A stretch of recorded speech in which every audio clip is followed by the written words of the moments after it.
From an Adelaide Oval conference room to a theatre in Melbourne, the major parties rev up their troops. Our country's next Prime Minister, Bill Shorten. Malcolm Turnbull, the Prime Minister of Australia. So who's the front runner? The polls are too close to pick one. Ipsos today has Labor by a whisker after preferences.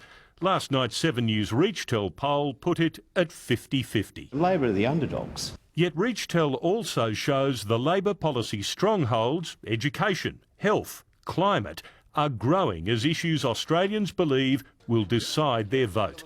Concerns over the Liberals' preferred battleground, the economy, have eased, but it's still the campaign's biggest vote decider. Shortonomics is very short on economics. Billion-dollar Bill is running his spendometer on steroids. So, 27 days down. Tonight, Campaign 2016 is exactly halfway to the July 2nd vote. So what will the next and last lap be like? Well, more colour, more rhetoric, and the attacks more fierce.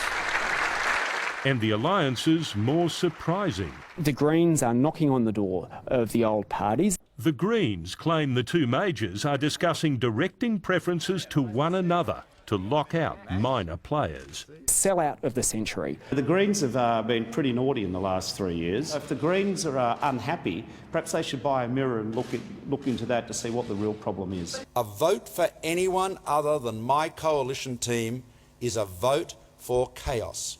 In Adelaide, the Prime Minister wants to limit damage from rising independent Nick Xenophon. If this is making the government nervous and they're giving more attention to South Australia, that's great. And in Queensland, protesters interrupt Pauline Hanson's campaign launch.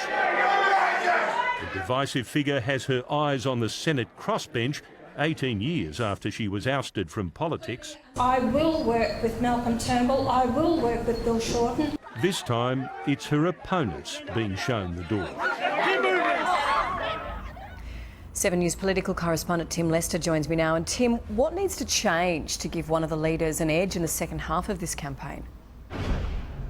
Well, Mel, halfway home, there really are no secret weapons here, just worry for the major parties in the latest poll numbers. For Labor, they tend to suggest that Bill Shorten might have run out of puff in terms of his run back that's been on since February.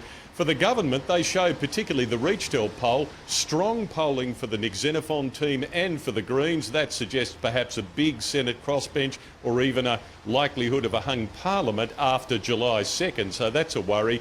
Really, though, Labor is likely to press on with its arguments based on fairness and particular attack on the corporate tax increase the government suggests.